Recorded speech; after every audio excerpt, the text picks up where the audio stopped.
भक्ति का आधार श्रद्धा है। ये बहुत हल्की होती है। कपूर ऐसे है ना, बाहर रख दो उड़ जाएगा, उसको पैक करके रखा जाता है।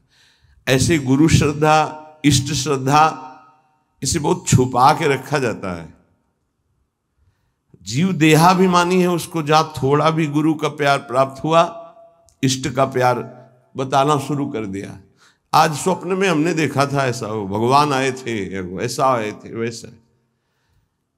हमको तो ऐसा ऐसा अनुभव गया, जैसे कपूर को बाहर रखो उड़ गया, खत्म। अब देखना तुम्हारे स्वप्न में क्या आता है, अब देखना तुमको कैसा गुरु प्रेम अनुभव में आता है, राग द्वेष उत्पन्न हो जाएगा। श्रद्धा ही भक्ति का आधार है। अपने आराध्य देव की श्रद्धा को गुप्त रखा जाता है। जितना गुप्त रखोगे उतना बढ़ेगी, जितना प्रकाशित कर दोगे उतनी खत्म हो जाएगी। ये बिल्कुल गांठ बांध लो इस। आराध्य देव गुरुदेव संबंधी प्रीति को प्रकाशित नहीं किया जाता, उसको छुपाया जाता है। आपको गुरुदेव बहुत प्यार करते हैं ऐसा लगता है, ये तो आपकी पावन दृष्टि है, मैं अधम उनके लायक कहाँ हूं। हाँ, इतना जरूर है कि उनके सिवा कोई है नहीं हमारा।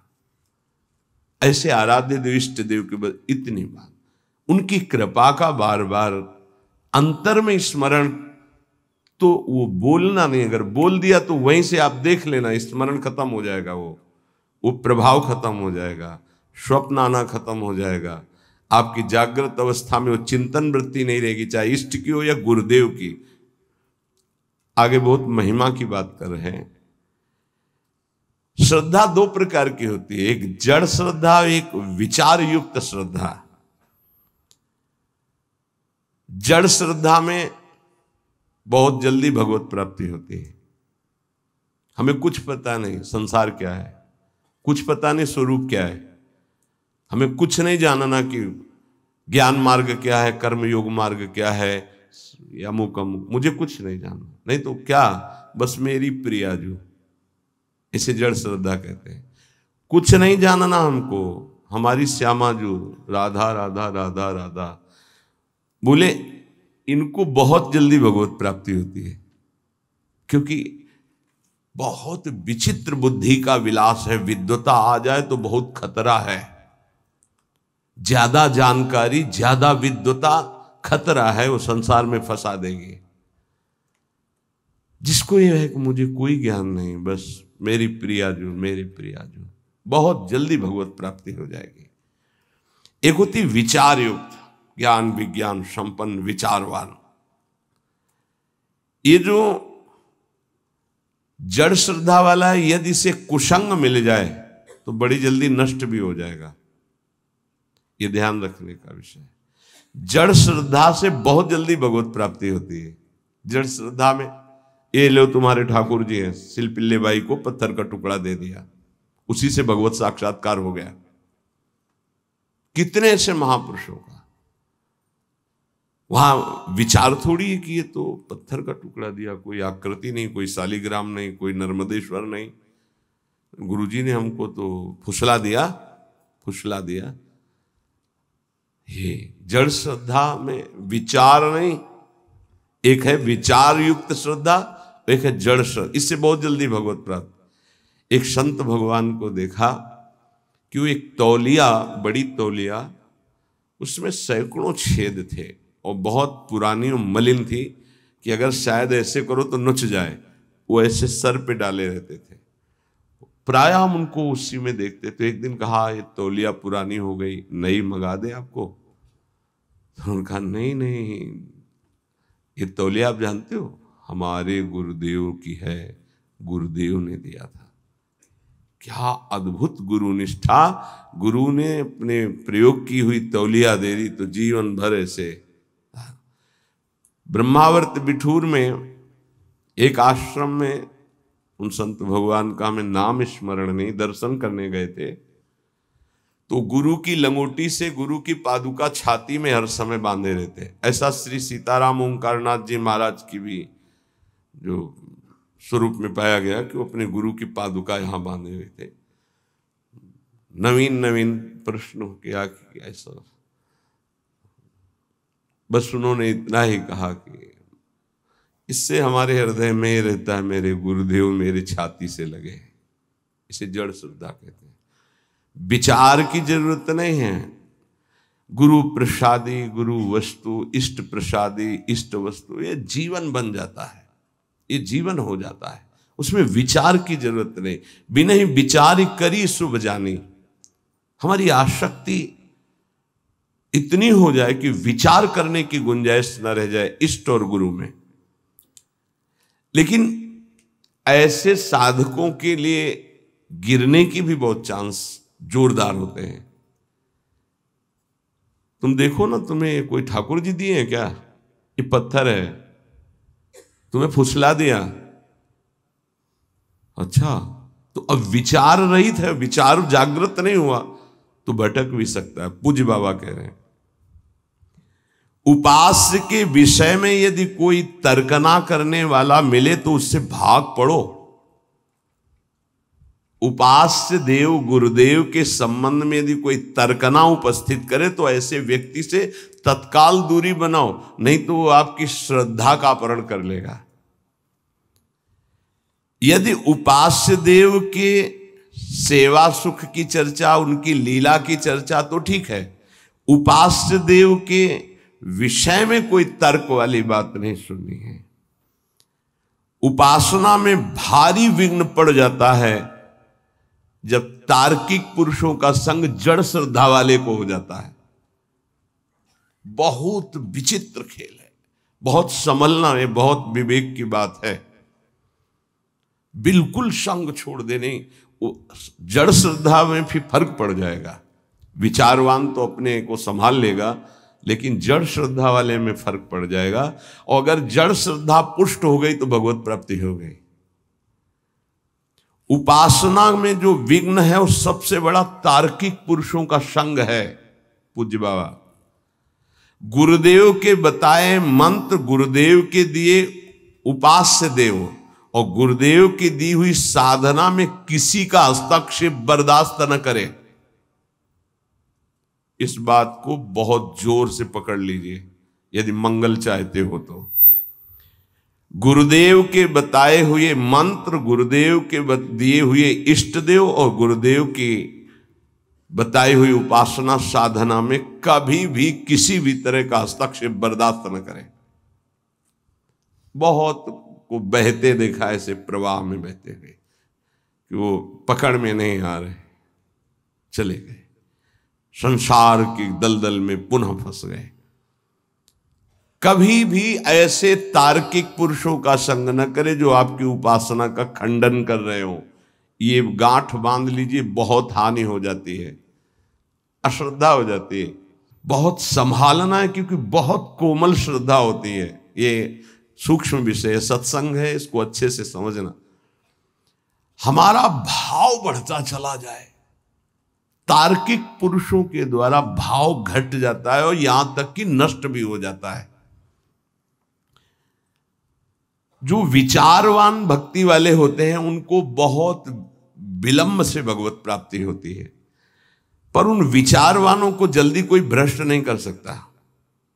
ये बात समझना, क्योंकि वो ज्ञान विज्ञान संपन्न है, तत्काल हर बात को काटने की क्षमता रखते हैं। पर जड़ श्रद्धा वाला काटने की क्षमता नहीं रखता, वो तो आसक्त होने की क्षमता रखता है। अब उसकी अगर आसक्ति परिपक्व हो गई तो फिर भगवत प्राप्ति। शिल्पिल्ले भाई की जिसे चर्चा में आता है कि उनका ब्याह हुआ तो वो अपने वही जो पत्थर का टुकड़ा उसे ठाकुर जी मानकर गुरुदेव जी ने दिया था, तो वैसे ही सजा कर ऐसे साथ। तो पति ने देखा बार बार, तो वो पति की तरफ देख ही नहीं रही थी जब नया ब्याह हुआ। तो उसने सोचा क्या है इसकी गोद में जो हमारी ओर ये देख ही नहीं पा रही, क्या है? बोले हमारे ठाकुर जी हैं। एक नदी पास में थी, लिए से फेंक दिए कि हमारे और आपके बीच में यही है ना बाधक, फेंक दिया। आप तो उसके प्राण व्याकुल हो गए। मेरे प्रभु, ये देखो जड़ श्रद्धा है, पर आसक्ति प्रबल हो गई, श्रद्धा प्रबल आसक्ति में बदल गई। घर ले गए, ना आंख खोलना, ना बात करना, ना पानी पीना, ना भोजन पाना। जब बहुत विनय की तो आंख खोल के कहा, मैं अपने प्राण त्याग दूंगी, एक बूंद जल नहीं लूंगी यदि हमारे ठाकुर जी नहीं आए। अब समस्या है, नई बहू है, अगर नहीं तो फिर प्राण त्याग देगी, फिर वापस रहेंगे। तो उनका यदि तुम्हें इतना प्रेम है तो बुलाओ ना अपने ठाकुर जी को। जल में फेंक दिया है, अरे वो पत्थर है, पत्थर का टुकड़ा है, कोई भगवान नहीं, तुमको ऐसे केवल बहकाया गया है, तुम्हारे गुरु ने तुमको बहकाया, कोई भगवान नहीं है वो। तो उन्होंने कहा ऐसा नहीं, आप एक शब्द ऐसा मत बोलिए। और ऐसे बाह करके जे ही पुकारा तो वही जल से निकल कर ऐसे आए और श्री कृष्ण रूप धारण करके हृदय से लगा लिया। जड़ श्रद्धा, जड़ श्रद्धा का मतलब विचार की गुंजाइश ही नहीं, मेरे प्रभु, मेरे गुरुदेव, बस मेरे सर्वस्व, वहां विचार नहीं। यद्यपि जड़ श्रद्धा सरल भक्त हृदय को भगवान बहुत जल्दी मिलते हैं, जैसे अढ़िया जी का सुनाया था। जैसे एक भक्त बस सुन लिया कि चतुरासी जी के गायन से प्रियालाल का रूप साक्षात्कार होता है, छुटी 84 भ्रमंते निर्खय जुगल किशोर, तो एक ही पद बनी श्री राधा मोहन जी की जोरी, गाय चरा रहा है, गा रहा है बार बार यही, बनी श्री राधा मोहन जी की जोरी। पीछे से नूपुरों की धुनी आई तो मुड़ के देखा ते गौर श्याम जोरी पीछे पीछे चल रही। जैसे पूज्य महामहिम श्री जयदेव जी का रचित गीत गोविंद की महिमा है कि जब गीत गोविंद, तो पीछे ठाकुर जी, वो एक बालिका मालिन की थी, पीछे ठाकुर जी। चतुरासी जी की महिमा ऐसी है, प्रिया प्रीतम, अक्षर अक्षर में श्यामा श्याम विराजमान, पीछे मुड़ के देखा तो प्रिया प्रीतम, बात की प्रिया प्रीतम ने। मदन टेर पे लता भवन में हरिवंश चंद्र जो मेरी सेवा में रहते, उनको बोल दो जाकर भूख लगी है, कढ़ी ये बनाकर भोग लावे। वो आकर महापुरुष से बोले कि जुगल जोरी सरकार ने ऐसा ऐसा, तुम्हें कैसे मिले?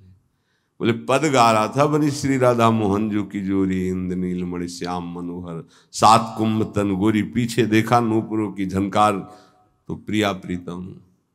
महाप्रभु तो कैसे हमारे करुणामयी जोरी की एक चरवाहे को, जो मुनि मन ध्यान धरत नहीं पावत, बहुत सरल भक्त को बहुत जल्दी भगवत प्राप्ति हो जाती, बहुत जल्दी हो जाती है। बस उसका कुसंग ना होने पावे, जब तक प्रबल आसक्ति ना हो जाए।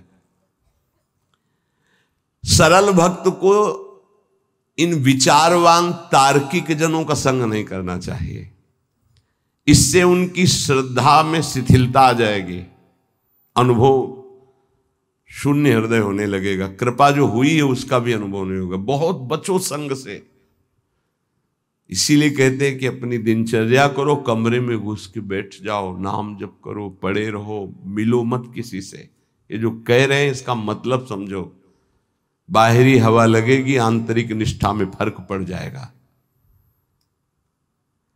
विचारवान अगर साधक है, श्रद्धावान है, तो उस पर कोई फर्क नहीं पड़ता।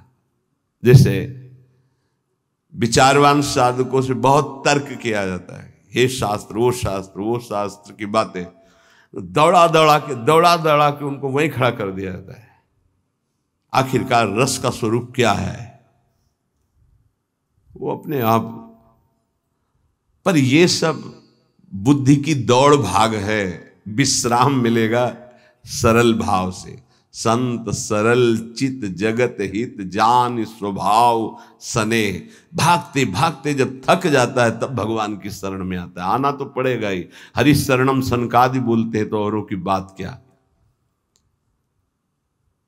विरोधी संग पतन, उपासक सावधान, ये प्रेम का मार्ग है।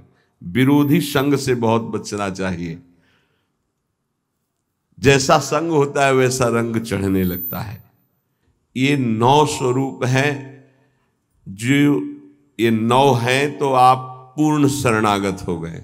पूर्ण शरणागत तत्वबोध भगवत प्रेम कुछ दुर्लभ उसके लिए नहीं। पहला है दीनता, अत्यंत दैन्य स्वभाव होना चाहिए। दूसरा है निष्कपटता, वाणी से कुछ और बोल रहे हैं, हृदय में कुछ और है, आचरण कुछ और है, ऐसा शरणागत का स्वभाव नहीं होता। जो मन में वही वाणी में वही चेष्टा में, इसे निष्कपट व्यवहार कहते हैं। तीसरा सत्यता, सत्य ही उसका जीवन है। सत्य बोलना, सत्य आचरण करना, सत्य का संग करना, सत्य वृत्तियों का ही आदर करना, असत का त्याग करना। चौथा सर्वसमर्पणता, मेरे प्रभु के सिवा कोई दूसरा नहीं, ये सर्वसमर्पणता है। मेरे तो गिरधर गोपाल, दूसरो न कोई। ये हृदय से बैठा लो, दूसरो न कोई। अगर दूसरा कोई हृदय में रहेगा तो शरणागति पुष्ट नहीं होगी। सर्वाधारता, सबका आधार, कोई कैसा भी हो, यदि उसकी शरण में आ जाए तो दुलार ही करेगा।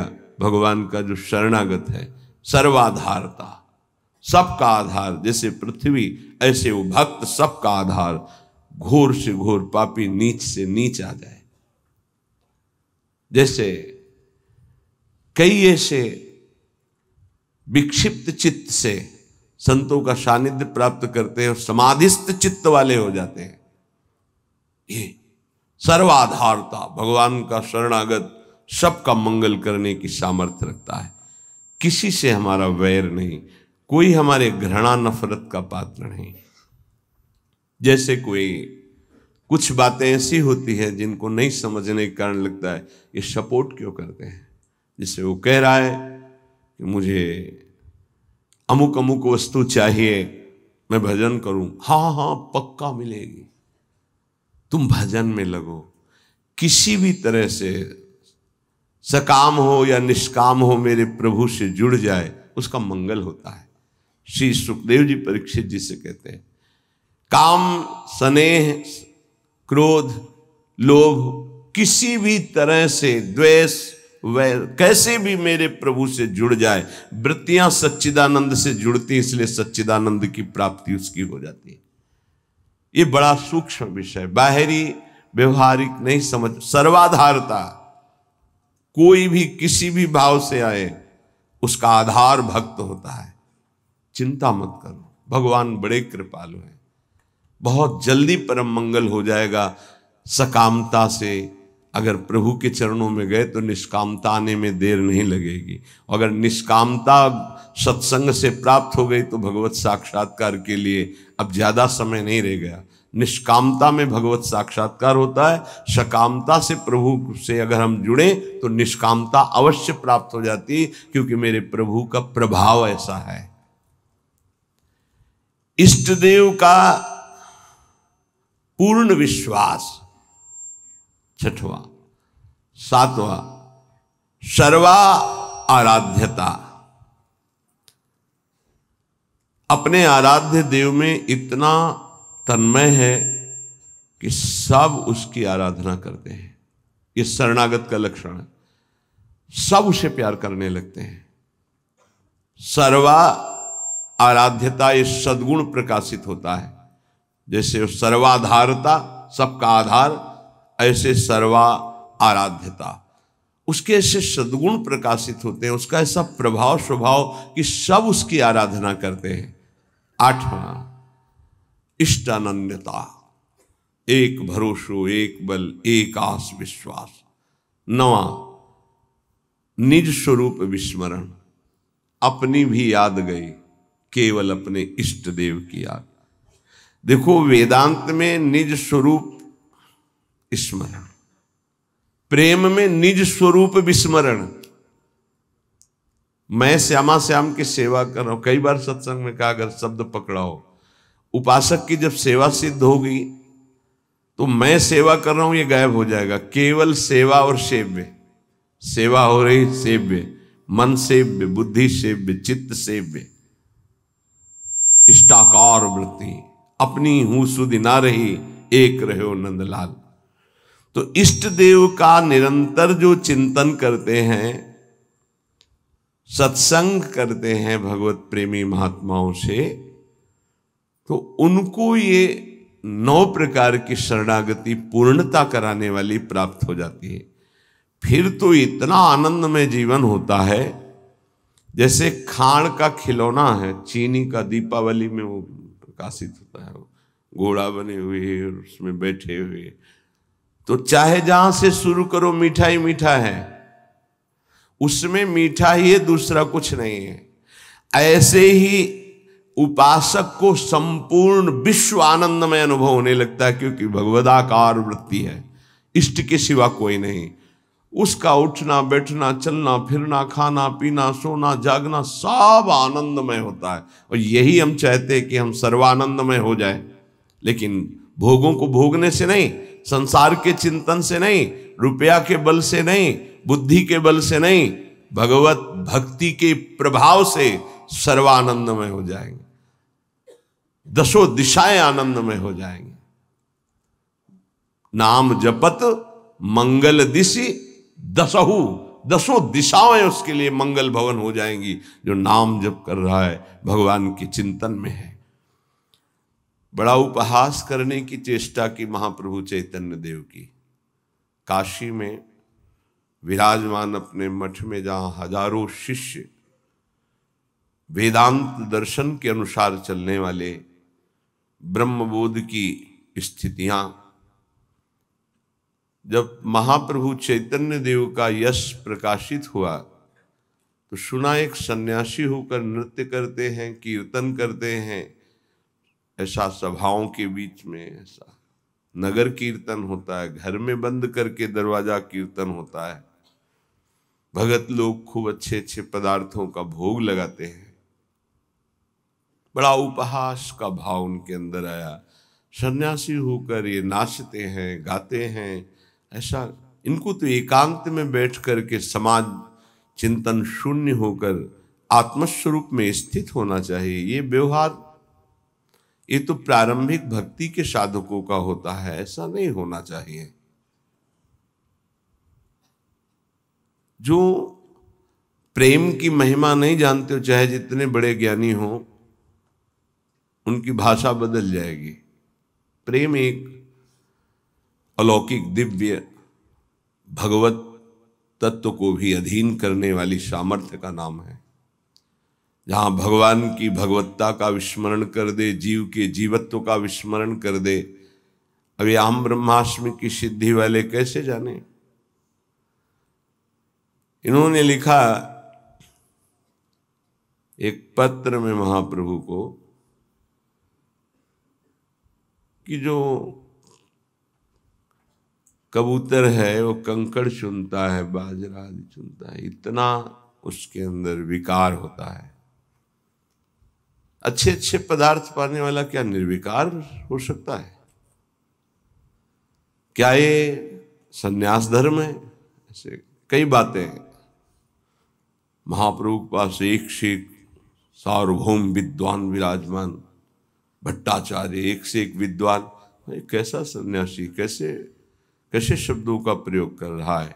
संस्कृत में सार्वभौम भट्टाचार्य जी ने श्लोक लिखा कि तुम्हें यह ज्ञान है, आंतरिक स्थिति से तो मैं उत्तर नहीं दे रहा हूं, केवल बाहरी बात बता रहा हूं कि बड़े बड़े पशुओं का संहार करके स्वयं शिकार करके सिंह खाता है।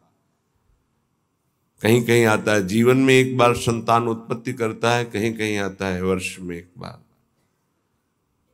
तुमने खुद लिखा ये बंदर, कबूतर, कई ऐसे जीव पाए गए जो बहुत ही ऐसा काम भाव उनके अंदर। क्या आहार प्रधान है काम में?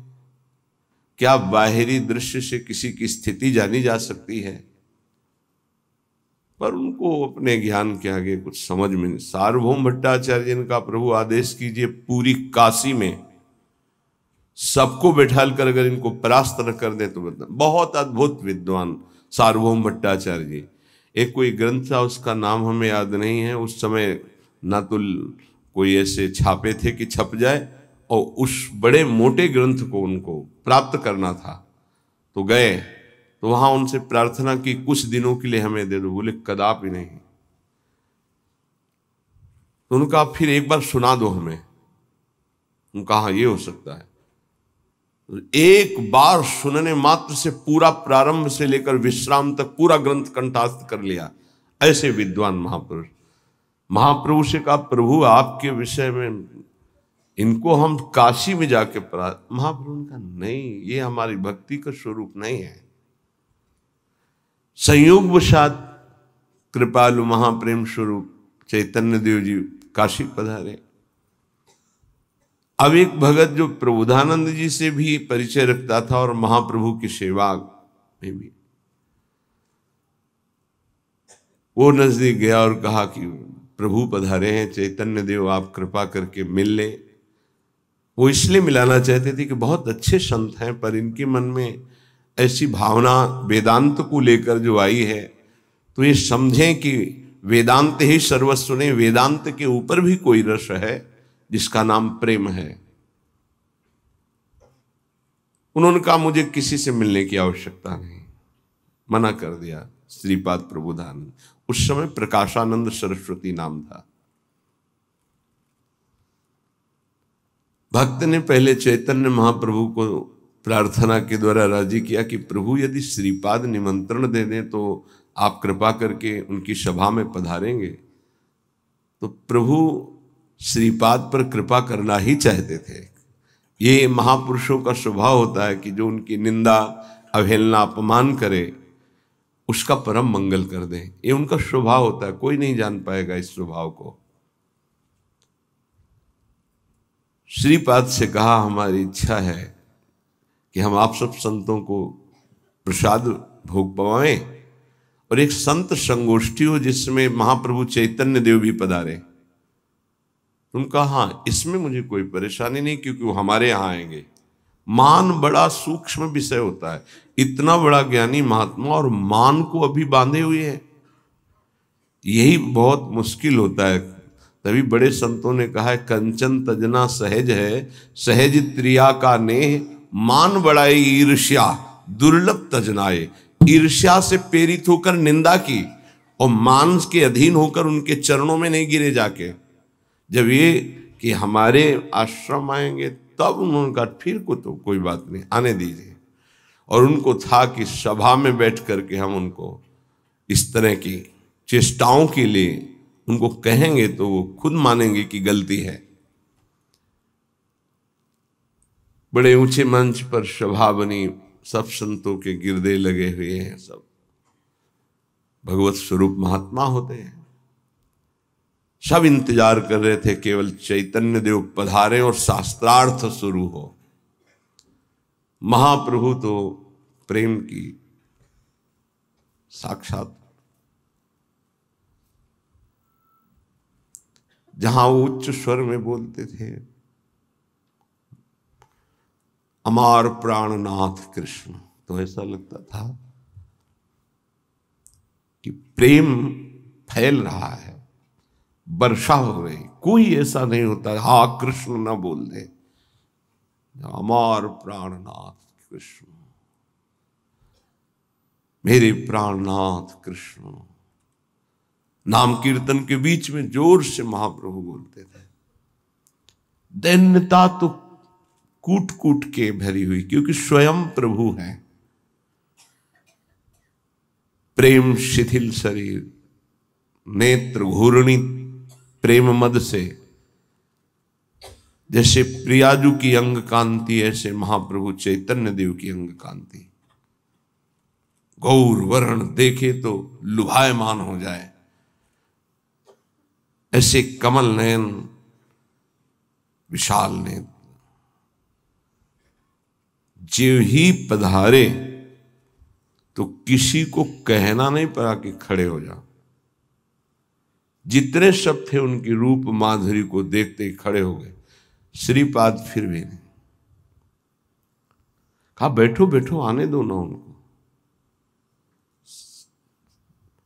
एक भगवत प्रताप होता है, जैसे रावण की सभा में जब हनुमान जी को बांध के लाया गया तो सब खड़े हो गए आश्चर्यचकित होकर। किसी की हिम्मत नहीं थी कि आसन में बैठा रहे। इतने बड़े महापुरुष राम भक्त पधारे, सब खड़े हो। रावण सबसे बैठ जाओ बैठ जाओ, इसका सम्मान थोड़ी करना है। वो तो असत अविद्याग्रसित, लेकिन ये विद्या के पारंगत विद्वान पर मान का कुछ ऐसा स्वभाव होता है कि वो अपने आगे किसी की नहीं चलने देता। महाप्रभु बैठ गए जहां सबके चरण धोए गए थे, वो उस जगह पर बड़ी शिथिलता है, प्रेम विवशता है। अब तो श्रीपाद के हृदय में जलन हुई कि अरे इतने बड़े महापुरुष जिनका पूरे विश्व में यश फैल रहा है और वो ऐसे दैन्य, लगा धिक्कार है हमारे मान को। उठे और नजदीक गए और बाहु पकड़ी और कहा, स्वामी जी आप यहाँ क्यों बैठ रहे हैं, आप पधारिए ना। तो उनका नहीं प्रभु, आप गुरुजनों के सामने वहां बैठना मेरा उचित नहीं, मैं तो अपने नियत स्थान पर बैठ गया हूं प्रभु, उचित। ये जो दैन्यता का प्रभाव, लुट गए पर चरण नहीं पकड़ पा रहे थे, फिर भी मान रोक रहा था। सभा में जाके बैठे, कई वेदांत की बातें की, तो महाप्रभु हर वेदांत के प्रश्न का उत्तर श्री कृष्ण परख देते और कहा वेदांत सूत्रों की रचना और भाषा प्रकट करने वाले भगवान व्यास देव जी भी सब कुछ करके भी एक अशांति का अनुभव कर रहे थे। बाद में देवर्षि नारद जी की प्रेरणा से जब श्रीमद् भागवत श्री कृष्ण रूप माधुरी लीला माधुरी का गायन किया तो उनको परम विश्राम मिला। वो क्यों नहीं वेदांत में परम शांत हो गए थे, क्यों रचना की? बहुत विशेष चर्चाएं हुई। श्रीपाद प्रभावित तो हुए पर बार बार तर्क उठ रहा था, क्योंकि बहुत बड़े विद्वान थे। महाप्रभु वहां से पधारे, भावावेश में एक दिन काशी के किनारे घाटों में कीर्तन महाप्रभु का, और ये भी विश्वनाथ जी के दर्शन करने के लिए जा रहे। जे ही देखा अश्रुओं की धार रोमांच, और वो कृष्ण नाम की माधुरी छाई हुई थी काशी में। अब लगा कि हे अब नहीं, अब मान का बोझा मैं नहीं ढो सकता। गए, दंड रख दिया चरणों में, साष्टांग लौट गए, प्रभु अब नहीं। बहुत रोका अपने को, इस मान ने मुझे बहुत दुख दिया, और इसी मान ने आपको उपहासास्पद वचन कहे, प्रभु अब इस अधम को स्वीकार कर लीजिए। महाप्रभु श्री भावावेश में उठाए और कहा प्रकाश तो हो चुका है पर प्रबोध नहीं हुआ। आज से तुम्हारा नाम प्रकाशानंद नहीं प्रबोधानंद होगा, और श्री कृष्ण की अपार कृपा तुम्हारे ऊपर। जाओ श्री वृंदावन धाम की रज का सेवन करो, प्रियाजू की विशेष कृपा तुम पर हुई।